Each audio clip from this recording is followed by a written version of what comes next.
Como les dijo el doctor Jorge, pues estudié la especialidad de endodoncia en la Universidad Ross, en Morelia, Michoacán.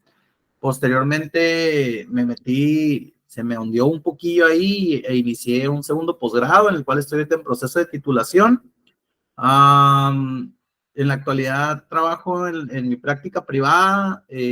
No me puedo decir que soy exclusivamente endodoncista, porque en la actualidad yo considero que todas las ramas de la odontología tenemos que ver la odontología como un área integral, vaya, ¿no? Tenemos que tener un conocimiento, yo creo, considero básico de cada una de las ramas para poder mejorar nuestro prognosis, nuestro diagnosis. Y me encuentro también coordinando el posgrado de endodoncia en la Universidad de Mexicali, aquí en Mexicali, California. Es una universidad privada, no es la estatal, porque muchos tienden a confundirse ahí. Y aparte, pues soy maestro de posgrado también ahí en CEYESOB, en ILEPEO, y pues voy a empezar. Para el diagnóstico en endodoncia, yo creo que si ustedes ahorita en la actualidad son estudiantes, pues no me quise meter mucho a lo que es el diagnóstico. Yo considero, si hablo así a grosso modo, hablamos de diagnóstico con un tema pulpar y un tema periodontal o periapical, que muchas veces van estrechados. Una lesión endoperio puede ser ocasionada, es más comúnmente ocasionada por una patología pulpar irreversible que viceversa, ¿no? Que la patología periodontal afecte a la pulpa dental. Cuando hablamos de diagnósticos, como les comento, pues hablamos pulpar, periapical, dos diagnósticos que se tienen que dar en la endodoncia, así sea un tejido sano. Se tiene que mencionar que el ligamento periodontal o el tema periapical se encuentra sano, ya que no puede tener ninguna afección o manifestarse clínicamente o subjetivamente de acuerdo al paciente.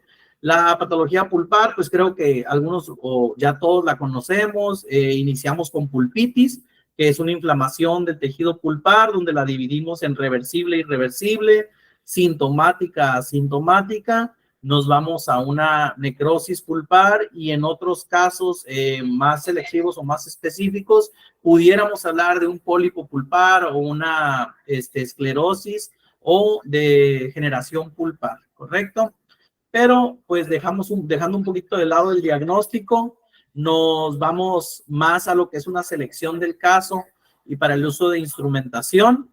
En el caso de seleccionar su tratamiento para una o dos citas, esto va a evaluarse o lo van a evaluar ustedes clínicamente dependiendo el tiempo y las necesidades que se van a ver involucradas en el caso individualizado del paciente.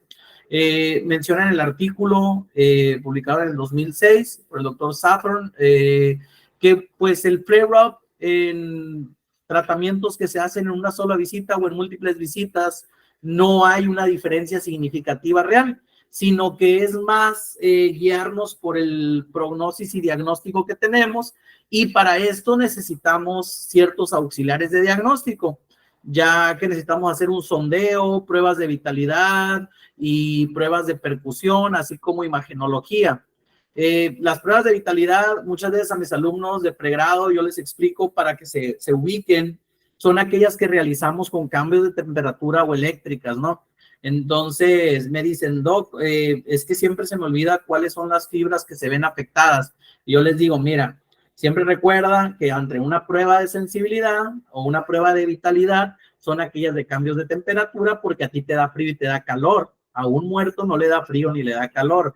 Ahora, ¿cuáles fibras están afectadas? Las fibras tipo A, que se encuentran alrededor de la cámara pulpar, y las fibras tipo C son aquellas que se encuentran al centro.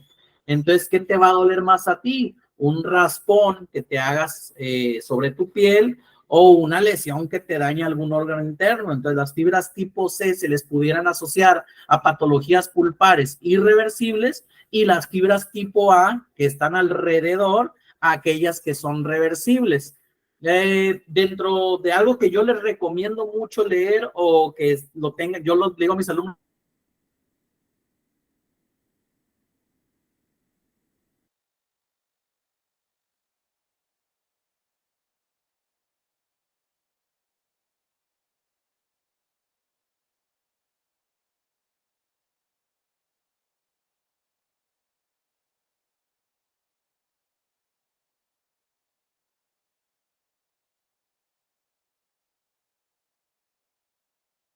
Doctores, estamos teniendo por ahí una falla técnica. No se preocupen que ya estamos resolviéndolo. Denme unos minutitos en lo que le comento por ahí al doctor Manuel.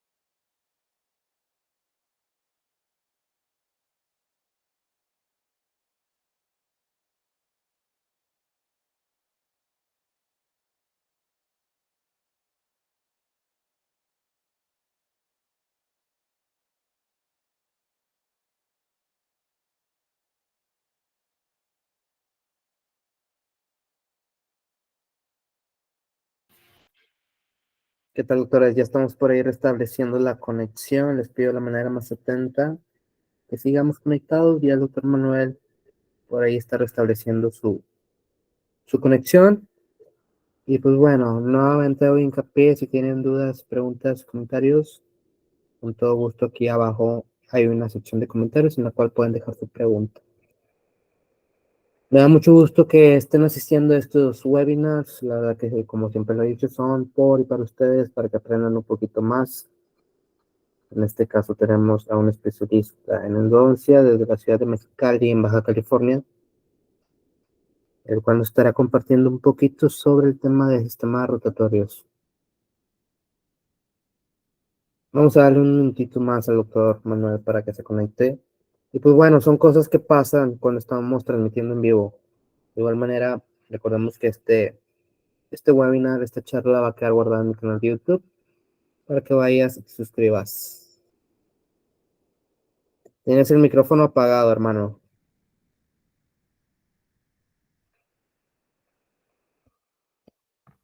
Ahí está, me conecté acá más cerca del módem.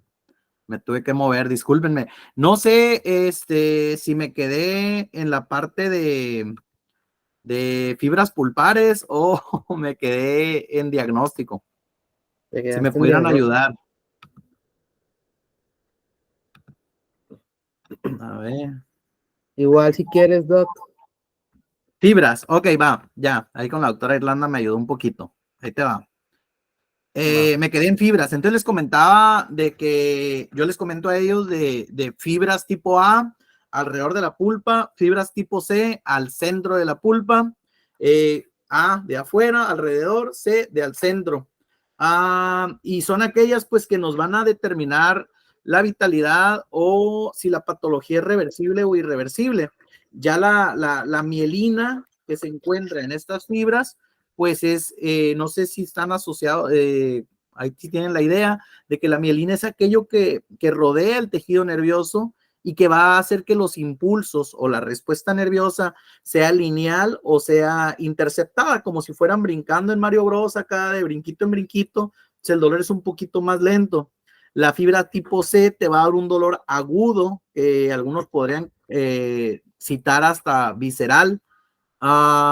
Y como les decía, ahorita en la actualidad pues tenemos que auxiliarnos de lo que son los auxiliares de imágenes, como lo es la radiografía digital. Y la radiografía digital pues puede ser tanto de radiovisógrafo, sensor, como le quieran llamar, o una placa de fósforo.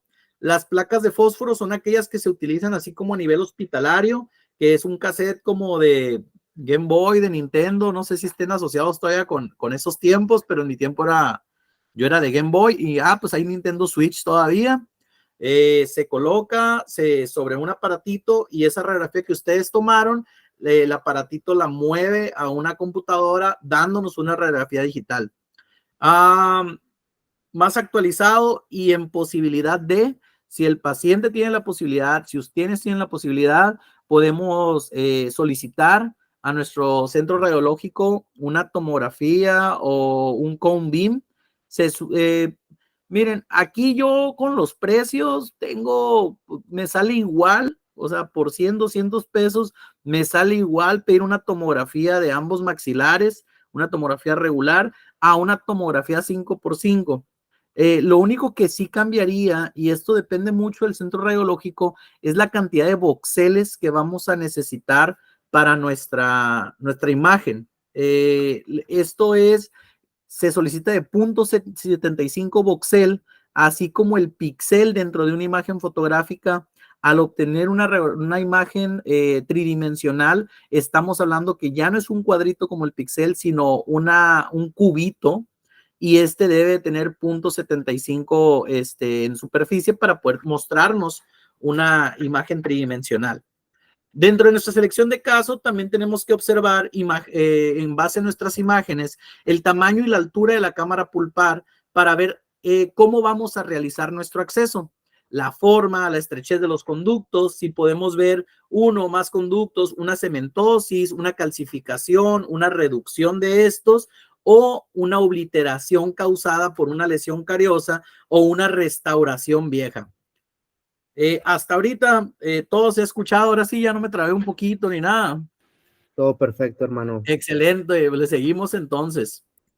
En la endodoncia ochentera se pudiera considerar uno de los términos que a mí me gusta mucho compartir, me encanta, es el concepto de triada endodóntica, que hablamos de un sellado con la obturación y la selección de cementos, una instrumentación que se le consideraría un desbridamiento, una conformación, una mecanización del conducto, y la base para mí de todo esto es la irrigación o desinfección. Para nosotros poder tener una correcta irrigación y desinfección del sistema de conductos, pues necesitamos realizar una correcta mecanización para ampliar el conducto y que nuestro irrigante pasee a través de este, y solamente con una correcta desinfección y una correcta instrumentación vamos a obtener un buen sellado, y para obtener un buen sellado vamos a lograr una inhibición de reincidencia bacteriana. Entonces, todo esto uno va apoyado con otro. Es como sentarse en un banquito de 3 patas y donde te falte una, pues de esa es donde vamos a estar batallando. El tratamiento en una sesión, hay que explicarle al paciente, se menciona en el Cohen, el vías de la pulpa, que va a existir una molestia, un dolor postoperatorio entre 3 y 5 días. ¿Por qué es esto? Bueno, estamos manejando un tratamiento donde vamos a hacer la exéresis del tejido pulpar. Vamos a remover y una amputación. Si el tejido es necrótico, pudiera existir una respuesta inflamatoria del ligamento periodontal, ya que nosotros, al hacer la instrumentación, podemos generar esos daños tisulares al nivel periapical, o la respuesta del periodonto ante la pulpa inflamada va a generar un crecimiento y un engrosamiento del ligamento. Por lo tanto, la molestia inflamatoria es natural dentro de la endodoncia. El Cohen menciona, y muchos autores, que 600 miligramos de ibuprofeno y 1 gramo de paracetamol es suficiente para contrarrestar estas molestias postoperatorias. Yo le campechaneo dependiendo del paciente. Puedo ofrecerle ibuprofeno y paracetamol, puedo ofrecer naproxeno con paracetamol, ibuprofeno con ketorolaco, siempre y cuando estemos manejando esa analgesia y antiinflamatorio, que es lo que se va a necesitar debido al tratamiento de conductos. Entonces tenemos que tener ese manejo clínico que con la experiencia vamos a ir teniendo. Menciona Aristóteles, episteme, tecné, y hay otro término ahí que es la experiencia, el trabajo y el conocimiento científico de lo que estamos haciendo. Hay que evitar la contaminación de los portamentos selladores. Muchas veces, inclusive me declaro culpable, salen los puffs endodónticos, que es esa extrusión del cemento. Bueno, ningún artículo menciona que exista una extrusión de cemento sellador va a mejorar el pronóstico o va a empeorar el pronóstico endodóntico. Simplemente por la fluidez del cemento, va a salir fuera del foramen y siempre va a haber una irritación periodontal.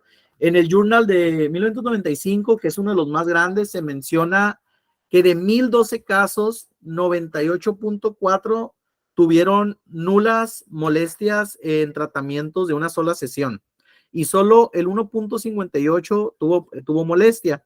Celerabi y Rothstein mencionan que en el artículo del 2005 del Journal de Endodoncia, de 1.4 millones de dientes tratados en una sola sesión, 98% de ellos seguían en boca. El otro 3 o 2 punto y cacho por ciento eran perdidos porque nunca se restauraron. Entonces también hay que informarle al paciente que post tratamiento endodóntico, debido a la pérdida de humedad, a la pérdida de vitalidad, de estructura y el acceso que nosotros vamos a lograr, o la lesión cariosa, sea oclusal, mesio-oclusal y mesio-ocluso-distal, pues va a variar ahí la intensidad y la recepción de fuerzas oclusales que va a tener el paciente y las resistencias que va a tener. Disculpen si voy muy rápido. Entonces, siempre darle al paciente esa orden casi de que si no se restaura su diente tratado endodónticamente, no necesariamente con corona, sino con una incrustación tipo onlay, bonlay o overlay, que es una protección cuspidia, muy probablemente su tratamiento pudiera tener un fracaso post tratamiento. Entonces, el doctor Alejandro Perrón, lo pueden buscar en Instagram como Endodonto23, menciona los casos en los cuales esta restauración se coloca en menos de una semana, va a tener mucho más éxito que una restauración que se coloca más allá de una semana. Siempre y cuando el paciente ya esté asintomático, yo le sugiero colocar su restauración y evitar esos sobredesgastes que no sean compensatorios, porque nosotros vamos a ser el que le vamos a quitar la estructura al diente y vamos a facilitar su fractura o su pérdida de estructura. Para el acceso, la AME lo clasifica en 6, pero los postulados que, ¿cómo se le puede decir? Históricamente o clásicamente se proponen es, número 1, tenemos que eliminar toda la caries, ¿va? Hay que conservar la estructura sana dental, o sea, ser conservadores lo mayor posible. Abrir totalmente la cámara pulpar, quitar cualquier cosa que nos pudiera generar una interferencia para la eliminación del tejido dañado, eliminar el tejido necrótico o localizar los conductos. Hay que eliminar todo el tejido, es necesario. Me ha tocado ver accesos donde dicen, no, pues es que ahí están los conductos y se ven perfectamente los orificios y la lima entra a través de ellos. Sin embargo, no han terminado de eliminar todo el techo de cámara pulpar y es como dejar una caja medio abierta donde nuestra gutapercha, nuestro cemento sellador no va a llenar esa parte y pudiera haber una contaminación todavía que no hemos eliminado y que nuestro irrigante no llegó a eliminar. Entonces, eliminar el techo de cámara pulpar es necesario en un postulado dentro de nuestros accesos endodónticos. Ahorita hablamos un poquito de los accesos modernos.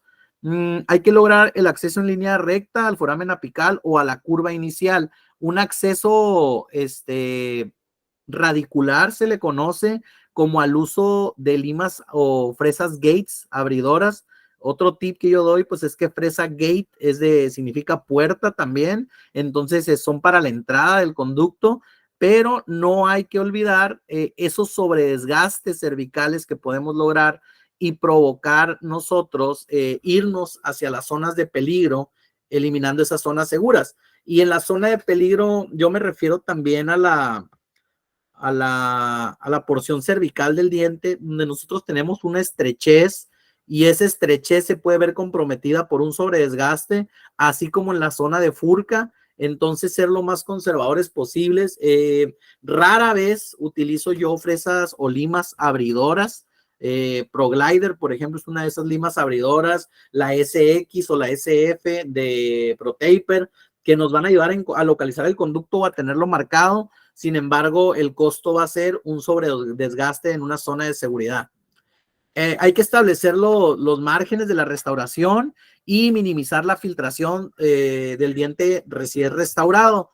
Se sugiere que la restauración sea preendodóntica para que nosotros tengamos esas superficies y mejore nuestro acceso y mejore nuestro aislamiento y así tengamos un mejor pronóstico, ya que un diente restaurado previamente a la endodoncia, tiene mayor posibilidad de supervivencia e inhibir fracturas. Entonces, como les comentaba, la AME clasifica los accesos en 6 tipos. Lo que tenemos es un acceso tradicional y un acceso conservador. Los cual realizo yo, pues yo tomo pautas de acuerdo a la posición del órgano dental, cuál es la pieza que estoy trabajando y cuáles son mis necesidades para facilitar mi instrumentación y conservar los tejidos lo mayor posible. Entonces, nuestros primeros 2 son tradicional y conservador, los podemos mixtear debido a lo que necesitemos. Otro acceso es aquel guiado por caries. Tenemos una caries distal, donde nosotros vamos a eliminar ese tejido para lograr entrar a nuestra cámara pulpar y ser conservadores con la eliminación, a lo mejor con la eliminación del tejido que se encuentra hacia mesial. Aquellos accesos que van a ser guiados por una restauración previa, una amalgama muy grande, una resina, una corona. Aquí con la corona, en mi caso, ya me pasó una vez, una doctora me comentó que por qué no quitaba la corona en los casos clínicos que subo. Los libros, y ahorita como lo mencioné en los postulados, indican que se tiene que quitar toda restauración previa. Sin embargo, en mi caso, yo voy a ciertos consultorios y muchas veces el remitidor me dice, necesito que hagas el acceso a través de la corona porque ahorita no tengo el provisional o porque ahorita no tengo tiempo para tratar al paciente. Bueno, yo siempre les digo, mira, mi sugerencia, si quieres yo la quito, si quieres hago el acceso a través de la corona. Sin embargo, esto me va a complicar a mí una visión completa de la zona de la cámara pulpar. Esto pudiera complicar o pudiera traer problemas post tratamientos de falta de localización, desinfección completa, y si la corona está filtrada por la zona de sellado, pues nos pudiera traer, si no se cambia, una recontaminación del conducto o una caries cervical o filtración por medio del tratamiento restaurativo. Existen las cavidades ultraconservadoras, que son las de tipo ninja. Son cavidades muy pequeñas. En estas nosotros tenemos que trabajar de cierta manera que nuestro instrumento va a entrar en sentido contrario, y se solicita o se sugiere estos se hagan bajo magnificación. El uso de lupas, microscopio, siempre son necesarios para nosotros poder tener esta capacidad de accesos muy mínimos, donde nosotros no vamos a quitar un tejido o vamos a hacer sobredesgastes o desgastes compensatorios para lograr encontrar nuestros conductos. El último es el acceso TRUS, que son los accesos guiados, muchas veces tomográficas o con guías endodónticas, para nosotros limitar y entrar únicamente a lo que es el conducto radicular. Aquí entra en contradicción con los postulados de acceso que nosotros tenemos, y estos son instrumentos que nosotros podemos utilizar para la realización de estos accesos mínimamente invasivos, localización de accesos con el juego de micro openers, donde ahorita ya existe el C-handle de Fanta o de cualquier otra casa comercial que nos permite colocar nuestra lima dentro del instrumento y nosotros seleccionar ese diámetro o grosor para la localización de conductos. En este tipo de accesos que tenemos en la imagen A y en la imagen B, pues siempre una instrumentación manual quizás no nos realizaría la curva o toda la entrada recta completa del conducto, y dejaríamos ciertas paredes sin trabajar y otras zonas donde entre en contacto nuestro instrumento, generar un sobredesgaste. Entonces, realizar un acceso es muy importante previo a la instrumentación para nuestra obturación. Va a ser necesario que nosotros pues utilicemos todo lo que tengamos a la mano. Volviendo al acceso, en este estudio de Style italiano del uso de accesos conservadores contra accesos TRUS, no hay una diferencia significativa de cuál va a tener mayor resistencia el órgano dental a fractura con cualquiera de los dos tipos. Entonces, la sugerencia es que se haga un acceso conservador siempre y cuando estén dentro de nuestras posibilidades, y dejar los accesos true para aquellos que sean guiados con tomografía, con un escaneo intraoral, y pues si quieren probar algo nuevo. En mi práctica clínica yo realizo acceso conservador o guiados por restauraciones. Seguimos un poquito antes de entrar de lleno a lo que son los sistemas rotatorios. Primero que nada, hay que establecer una patencia o un glide path, que es realizar una instrumentación la cual nos dé nuestra conductometría real desde la entrada del conducto hasta la salida del mismo.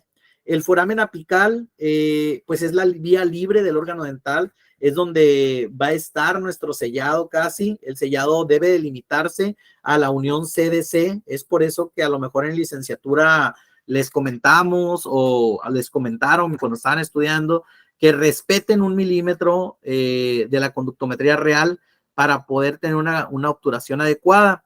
Los estudios actuales de patencia, de Rikushi, de Siqueira, mencionan que siempre y cuando se respete el CDC, vamos a tener menor índice de dolor postoperatorio, nuestro cemento se va a limitar al sellado apical y nos va a ayudar a que los cementos actuales nos ayudan a que se genere una reparación. ¿Cómo se genera una reparación periapical? Bueno, el cemento está en contacto y dependiendo su bioactividad y biocompatibilidad va a generar que los cristales minerales se adhieran al tejido que se encuentra en el foramen y tengamos un sellado del foramen apical con cemento radicular, restableciendo la continuidad de los tejidos blandos alrededor de la raíz. Esto es el mundo o la idea ideal de una reparación periapical post tratamiento endodóntico, donde el paciente se encuentre completamente asintomático. Aquí tenemos en un estudio de microscopía de barrido cómo nuestro instrumento de diámetro pasa a través del foramen apical, no debería de provocar un sobreensanchamiento y si nosotros generaríamos una patencia, no debe sobrepasar 0.5 fuera del foramen apical. Una de las preguntas que me hacen muchos de mis alumnos es cómo selecciono mi instrumento inicial para que no pasen este tipo de cosas y que no pase de que no baje o algo así. Hagan la revisión de la radiografía. Si ustedes tienen un central de un paciente joven que el conducto es extremadamente amplio, seleccionen un instrumento pues que le convenga, ¿no? Un instrumento 20 a lo mejor sería mi instrumento inicial para mi tratamiento de conductos. No tenemos que forzar o obligarnos a hacer como recetas de cocina todos los tratamientos de usar 8, 10, 15, 20, 25, 30, 35, 40, ¿no? Sino de que, hey, conductote está acá potente, pudiera pasar el metro por aquí, va, pues selecciono mi lima 20, 25, este conducto es muy estrecho, va, puedo hacer un ensanchamiento en crown down con un instrumento 15, 10, 8, 6, hasta llegar a nuestra porción apical y recuerden siempre mantener una lubricación con un irrigante que me va a generar una desinfección. El mejor irrigante hasta la fecha y que no ha habido uno que lo supere es y va a seguir siendo el hipoclorito de sodio. Entonces la selección de hipoclorito, lo único que ha cambiado es la concentración. Entre menor concentración tengamos de hipoclorito, tenemos que aumentar la irrigación y a mayor concentración, de todos modos, tenemos que mantener una buena irrigación. Sin embargo, el tiempo en el cual tiene que quedarse el irrigante dentro de los conductos o en la cámara pulpar, pues puede ser reducido. ¿Qué otra cosa va a mejorar la activación de mi irrigante? Sistemas ultrasónicos, sistemas sónicos, calentar nuestro irrigante. Donde yo vivo, la temperatura casi siempre anda entre los 30 grados para arriba, entonces 36 grados aquí es como que está fresco. Entonces, muy probablemente mi hipoclorito que yo traiga en mi caja o que traiga en mi consultorio, casi siempre va a estar a 30 grados o 20 grados para arriba. Entonces, pues ya no lo ocupo calentar poquito, ¿no? Sin embargo, yo hago activación para mejorar mi irrigación.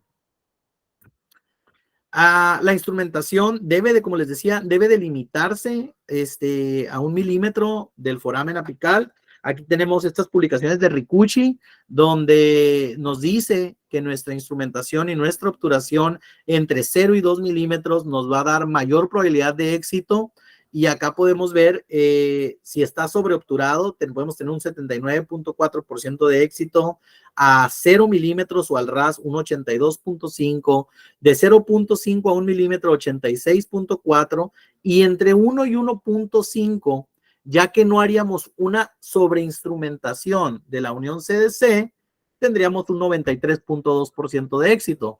De ahí nos vamos entre 1.5 y 2, volvemos a bajar los porcentajes, y una endodoncia a 2.5 milímetros, pues ya nos quedaría a 57.1% de éxito. Las endodoncias no siempre están cortas. Recuerden que existen una conductometría radiográfica, una conductometría real, y la real es la que me daría mi localizador electrónico de ápices. La radiográfica es casi al tantiómetro, y porque ahí está, pero no siempre la conductometría radiográfica es la buena. Hasta ahorita, ¿todo bien? ¿Alguna duda? ¿Se me cortó otra vez? ¿Algo? Hasta el momento vamos todo bien, hermano.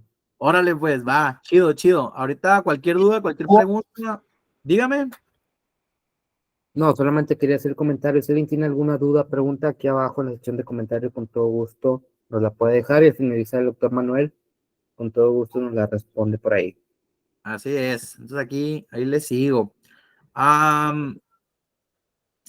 clasificación de instrumentos en endodoncia, pues sí ha tenido una evolución desde que usamos, si nos vamos a los tiempos de los egiptos, donde usaban alfileres, agujas, pines, o colocar metales derretidos directamente dentro del órgano dental para ocasionar la desinfección del conducto, yo creo, con tanto calor y metal derretido, rellenarlos de clavo porque les dijo la tía, la vecina o algo así, pues son la evolución de la endodoncia que nosotros tenemos que estar conscientes de que pasó y algunas veces sigue pasando, ¿no?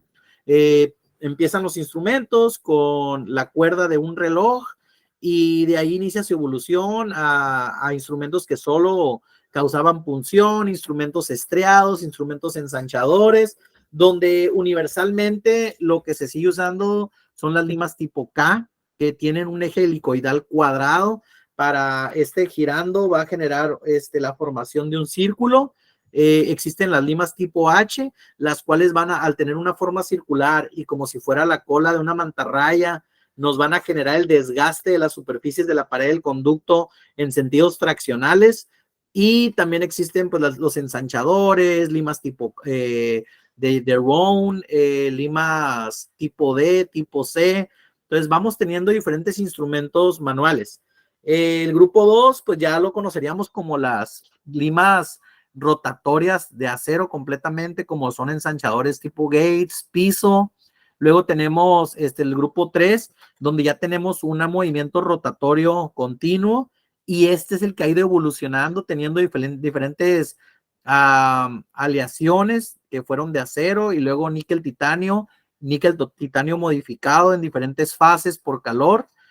Grupo 4, aquellos que son accionados por un motor pero que se adaptan tridimensionalmente, como es la lima tipo SAF, que es la que está en pantalla. Esta lima genera un desgaste traccional, es una malla, se adapta a la forma del conducto, el irrigante pasa dentro de la lima, entonces es un instrumento que pudiera decirse todo en uno. Lamentablemente en México yo no la he encontrado. Creo que ni en Estados Unidos la manejan, y la única zona donde la encontré me la tenían que enviar y estaba out of stock. Los instrumentos de grupo 5, aquellos que tienen una cinemática reciprocante, es decir, que quieren mimetizar los movimientos manuales que se sugerían en fuerzas balanceadas, y los instrumentos ultrasónicos. Primero, antes de hablar de sistemas rotatorios, tenemos que hablar de taper o forma. Un taper significa una conicidad. Si yo tengo un cono es tridimensional, le voy cortando la punta hacia la base, vamos a meternos un poquito en matemáticas, y cada vez que yo realizo un corte de la punta, se va a ir haciendo más ancho, porque cada milímetro o cada cierta distancia va a tener un crecimiento en sentido cónico. Los instrumentos estandarizados rotatorios, que son la mayoría de los que se venden, tienen una conicidad de 2%, 4%, 6%, 8%, 12%, ¿no? Entonces, esto me va a decir, si yo tengo un instrumento 30 al milímetro ya no va a medir 30, ya va a medir 32 o 34 o 36 o 38, dependiendo la conicidad que me dio el fabricante de este instrumento, ¿va? Ahí no sé si me estoy explicando, pero tomamos cualquier duda, ahorita me preguntan. Entonces, las limas no deberían tener también un taper excesivo, ya que al igual que con las gates que mencioné hace ratito, crearíamos un sobredesgaste radicular. La mayoría de las limas que vende Vitesa, Fanta, Vidella, KB, Univi, la mayoría de los instrumentos tienen una conicidad. La mayoría es 4. Entonces, para ustedes realizar una instrumentación de 4, ya estarían evitándose los pasos de la instrumentación manual, como lo es el step back, ¿no? O lo que mencionábamos como una instrumentación escalonada retrógrada, telescópica, vaya. Dentro de la instrumentación, como les decía, ya que tenemos conicidad, pues hablaríamos de que la conicidad nosotros manualmente la hacemos con instrumentos en step back, que es termino mi instrumentación en lima 35, hago un retroceso de 1 milímetro y le tengo que meter una lima más ancha para yo hacer un trompo. Coloquialmente se los explicaría como ir haciendo el trompo en aumento, como un trompo al pastor, ¿no? Abajo la punta es pequeña, vamos metiendo un bistequito más grande y otro más grande y otro más grande y otro más grande hasta que tenemos esa forma cónica de trompo al pastor. Esto era para nosotros poder tener la capacidad e instrumentación necesaria para lograr una obturación, ya sea vertical o lateral. Tenemos las limas tipo K y las limas tipo K flex, que son flexibles. La forma helicoidal es ese rombo que está ahí. Las limas tipo H, aquellas que tienen esa forma redonda y nos generan, como les digo, movimientos de tracción. Las limas tipo C, que tienen una conicidad ligeramente modificada. Y las limas tipo D.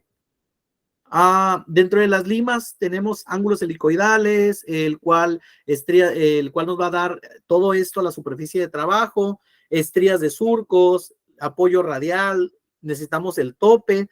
Estas líneas que muchas veces decimos, ¿y esas líneas para qué son? Yo creo que es muy cholo o no se debería de trabajar sin un tope en tu lima. Sin embargo, estas líneas se encuentran en las limas o en los instrumentos para que tú tengas una noción de que aquí ya estás trabajando a 19, 20, 21 y algunas así van modificándose en el vástago hasta 25. Y muchas veces en los mangos vamos a encontrar el diámetro de la punta. Si yo hablo de que una lima es 15, la punta de la lima es de un diámetro de 0.15. La punta sería aquí, no quiere decir que toda la lima sea 15.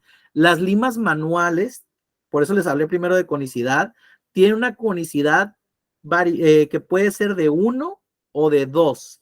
Entonces, sí son muy delgadas y por eso se invita a que se haga el step back. Con las limas tipo C o C más de Densplay, tenemos una punta activa y tenemos un diámetro mayor. Por ejemplo, una lima tipo C más de 6 tiene un diámetro, un taper, perdón, una conicidad de 5%, una 8 de 4.5% y una 10 de 4%. Las C Pilot o las tipo C son aquellas que son más rígidas que la lima tipo K y tienen punta inactiva. Son buenas para la instrumentación del tercio medio y apical, para no hacer transportaciones o perforaciones apicales. Aquí en Specialist Endo nos explican cómo si yo estoy trabajando con una lima tipo 8 C+, realmente en diámetro 1 o a 1 milímetro de la punta activa, tendríamos un grosor de 12.5 por su conicidad que maneja. Entonces nos podemos brincar en la C+, de la 8 directamente a la lima tipo K15. Lo mismo pasa con la lima 10. La lima 10 de C+, a diámetro 1 es 14. Por lo tanto, nos podríamos ir directamente a aquellas limas rotatorias que son para glide path o para crear patencia, ¿va? También ahorita la marca Mani maneja las limas tipo D. Estas limas tienen un corte transversal y son más rígidas que las limas tipo K. Yo las utilizo y me gustan mucho para encontrar conductos y para trabajar conductos que estén ligeramente curviados, que una lima tipo K, a lo mejor muy blandita, no me permitiría bajar. Entonces, con estos inicio mi tratamiento o mi instrumentación cervical y después voy bajando con un instrumento tipo K o voy intercalando uno con otro. Hay medidas de 21 milímetros y de 25 milímetros.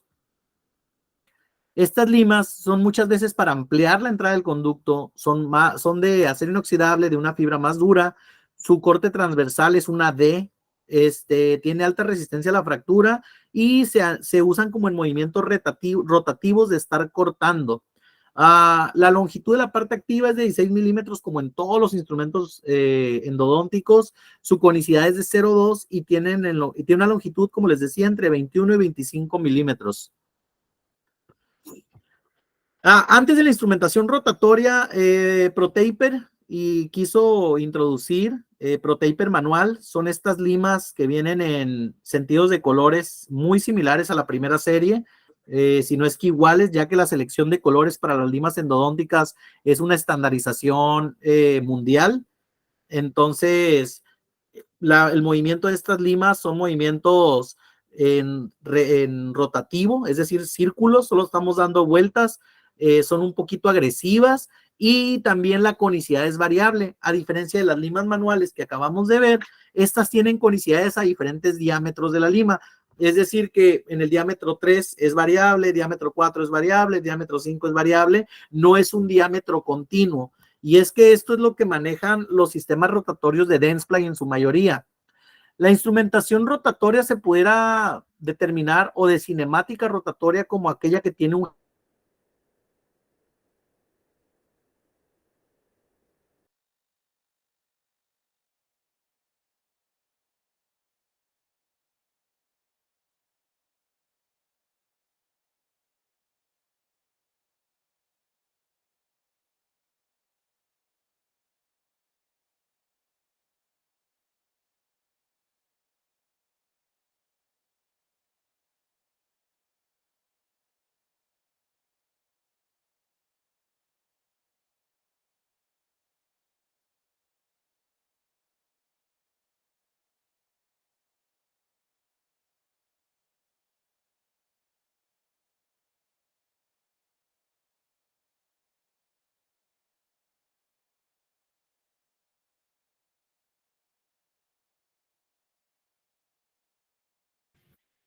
¿Qué tal, doctores? Oigan, estamos teniendo nuevamente problemas técnicos. No se preocupen que en estos momentos el doctor Manuel Valencia está entrando nuevamente a proyectar su presentación. Y pues bueno, son cosas que pasan, como lo dije anteriormente, cuando hacemos un webinar en vivo. Solamente vamos a esperar por ahí un minutito a que el doctor Manuel se conecte y nos vuelva a proyectar por ahí. Nunca había tenido tanto problema técnico en una presentación hasta el día de hoy. Todo va perfecto, no te preocupes, son cosas que pasan.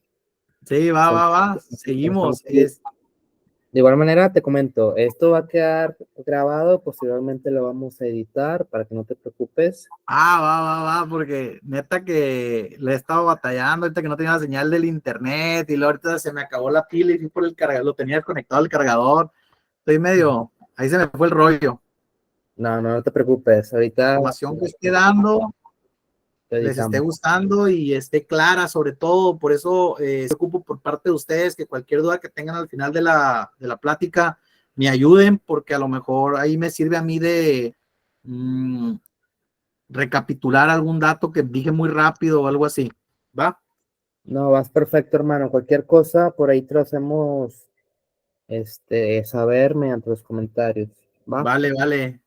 Ok, pues le sigo. Entonces, estaba hablando cómo la instrumentación rotatoria se empieza a definir con motores, con una cinemática donde estamos haciendo movimientos continuos hacia un solo lado. Por lo tanto, esto va a modificar el eje helicoidal y el trabajo de la instrumentación. En cinemáticas podemos encontrar, aparte de rotacional, reciprocante, que son aquellos, como les mencionaba, que van a hacer movimientos como las secadoras o las lavadoras de va y ven en diferentes ángulos. Wave One de Densplay tiene sus ángulos predeterminados, pero hay instrumentos que podríamos trabajarlos entre 30 a 150 grados, 90 a 110, entonces son diferentes ángulos de corte que vamos a ir manejando de acuerdo a la necesidad clínica. El metal en la actualidad que se utiliza para la mayoría de los instrumentos rotatorios es el níquel titanio. Esto lo vamos a tener en dos fases de calor aplicada, que es la austenítica y la martensítica. La austenítica es aquella fase original o fase a temperatura ambiente del instrumento níquel titanio, y la martensítica es la fase aquella que va a tener mayor tratado y que va a tener una superelasticidad, por lo cual también va a tener una mayor deformación.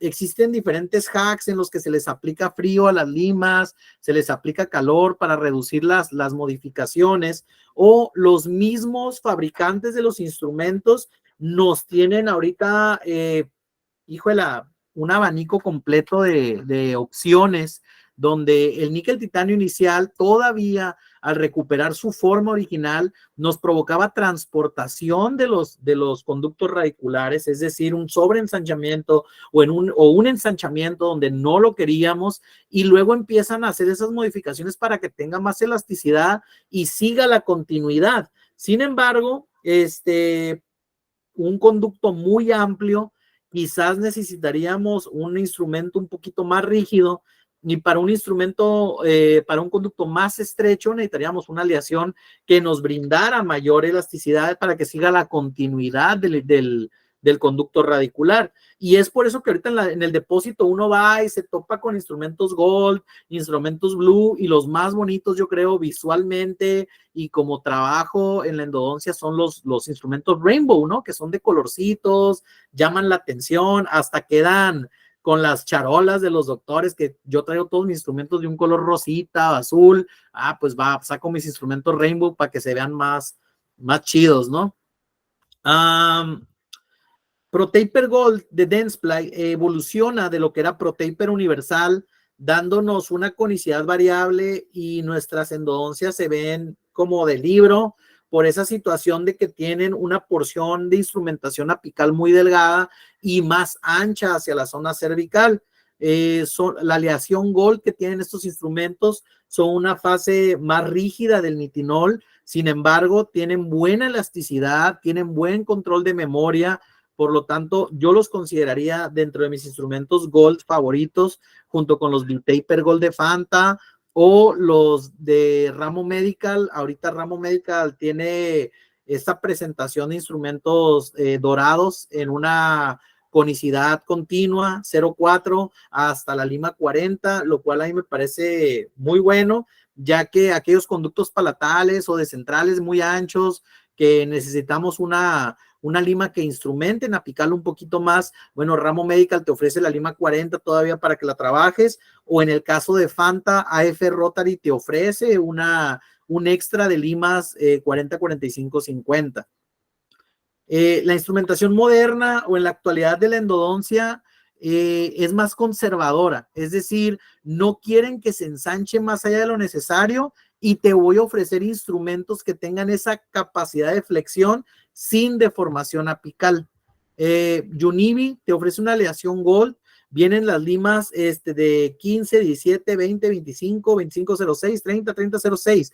Como les mencionaba hace ratito, recapitulando, el 0406 son las conicidades que vamos a tener. Por lo tanto, esa lima 7002 que tenemos en último abaniquito de lima es una lima 70 muy similar a la lima 70 manual, ¿va? Entonces nos da una instrumentación variable, tipo como lo que en su momento fue Profile, o instrumentos de K3XF que te decían, instrumenta una conicidad apical, una conicidad media. Entonces campechaneábamos o le mezclábamos los sistemas rotatorios para tener diferentes conicidades, o la conicidad variable que nos ofrece, por ejemplo, ProTaper Next. Bueno, aquí los instrumentos de Univi te dan esos tipos de variación o de selección de instrumento para que tú hagas tu instrumentación. Aparte, tienen instrumentos para hacer potencia de una conicidad 18 o 17, que con una instrumentación manual hasta la lima 15 va a ser suficiente para nosotros poder meter ese instrumento. ¿Por qué hablo de instrumentación manual? Bueno, una instrumentación endodóntica, ya sea en molares o en centrales, se sugiere siempre primero realices una instrumentación manual hasta tu instrumento 10 o instrumento 15 antes de introducir cualquier sistema rotatorio. Yo a mis alumnos, cuando usan rotatorios en posgrado, al principio les digo, instrumentale manual hasta la 20. ¿Para qué? Para que ellos mismos se sientan con más seguridad de meter un instrumento rotatorio y así evitamos esas flexiones exageradas que les va a dar el conducto que nos pudieran provocar una fractura del instrumento. ProTaper Ultimate, no estoy seguro si ya llegó a México, todavía no. Nos cambia un poquito el nombre de los instrumentos, que antes era una Shaper 1 o S1, Shaper 2, F1, F2 y F3. Bueno, ProTaper Ultimate nos trae un slider que sería nuestra lima de patencia con una aleación un poquito más rígida que nos va a permitir deslizarnos dentro del instrumento con buena flexibilidad y generándonos una patencia en base a nuestra necesidad. Luego nos da nuestros instrumentos ya de conformación, que es el Shaper 2004, una conicidad de 0.4, y luego nos da los finishers, que es lo que significa la F, finisher 1, finisher 2, finisher 3. ¿Para qué? Para que nosotros tengamos una obturación y una instrumentación exageradamente estandarizada, donde usamos finisher 1, cono de papel F1 y gutapercha F1, y es suficiente para nosotros terminar nuestro tratamiento. También nos agregan dos instrumentos que se venden aparte, que son el FX y FXL, de acuerdo a la necesidad del grosor del conducto, como les comentaba, que Univi nos da la instrumentación hasta 70, los instrumentos hasta 70 si es necesario. Bueno, ProTaper nos ofrece un 35 con diámetro 12, que el instrumento 35 va a ser el único que va a sobrepasar ese límite de que nosotros no ensanchemos la entrada del conducto más de 1 milímetro. Aquí está como te explican la lima y aquí se explica mejor lo de conicidad variable, no es continua, donde en un cono a lo mejor continuo D0 a D4 sería una amplitud de 16 milímetros, entonces aquí 10 a 14 nos está dando 0.16 y no los 0.26 que nos daría otro instrumento. Entonces aquí vamos variando de acuerdo a la necesidad del conducto. Estos son los shapers, que es el que va a conformar, esta es la lima de guerra, y las últimas son las finishers, perdón, de acuerdo a la conicidad que necesitemos o la amplitud de tercio medio y tercio cervical de nuestro órgano dental. Por último, como les comentaba, la única que va a sobrepasar 1 milímetro de diámetro en la entrada del conducto va a ser la FX, que es la 3512, dándonos 1.2 milímetros de amplitud en la entrada al conducto radicular, y la FXL solo sería para trabajar la porción apical sin deformar el resto del conducto. Por lo tanto, no tendríamos una sobreinstrumentación en todas las paredes, solamente en la porción apical. TrueNatomy es de ProTaper, es de Dentsply, también nos ofrece una instrumentación muy delgada, similar a lo que era Wave One, dándonos el tamaño de limas como la Glider, la lima para entrar, Small para conductos pequeños, Prime para la mayoría de los conductos y una Medium para conductos medianos. Estos instrumentos se trabajan a una velocidad mayor, 500 revoluciones por minuto y un torque de 1.5, o sea que nada las frene.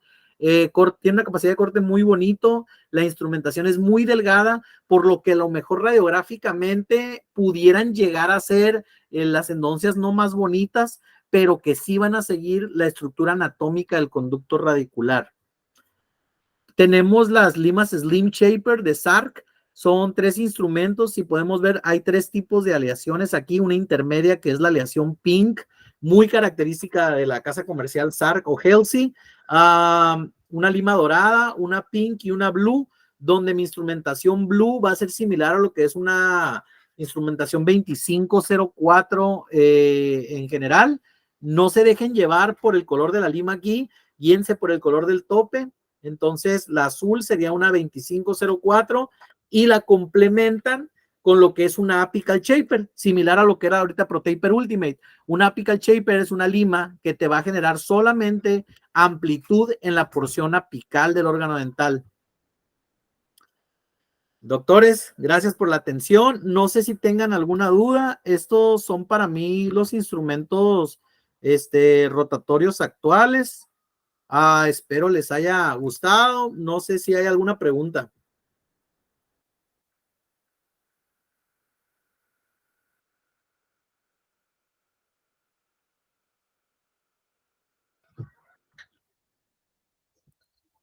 No, doctor, todo claro. Vale, Doc, muchas gracias. Bueno, entonces por mi parte sería todo. No sé si Jorge quiere agregar algo más. Dígame, Vicente, ¿en qué le puedo ayudar? Mira, yo no te voy a echar mentiras. Yo compré unos para calarlos. Sí los he utilizado, los usé 2 veces. Los trato con un poquito más de miedo y los que compré eran aleación blue. Aquí me fui más bien por el tipo de aleación, que es una aleación elástica y pues que usualmente no se deforma tanto, ¿va? Si los vas a comprar, yo te sugeriría los uses por un caso. La verdad es que el costo ya en la actualidad no difiere mucho de muchos instrumentos como los de Vitesa o los de KB, que son limas muy similares y si quieres utilizarlos, perdón, los puedes utilizar a lo mejor para un paciente.